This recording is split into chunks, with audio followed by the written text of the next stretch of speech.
सबुदिन भात खाई खाई बेले बेले किसी अलग खावाई इच्छा हुए।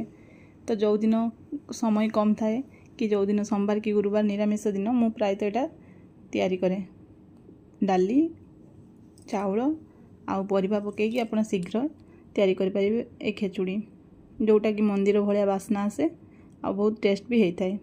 से जहाँ भी घरे परिबा थिबो आपण ताको प्रथमे भाजी नहीं थिबे आ एमती छुंक पकई जीरा सुखला लंका गोटा गरम मसला आ चाउल मुग डाली को धोईकी रखिथे एमती टिके समय अल्प समय भाजिला परे से जल आउ जहाँ भी सब परिबा भाजिकी रखिथे दे पारिबे आ अदा टिके छेंचिकी रखिथे से पकेबे।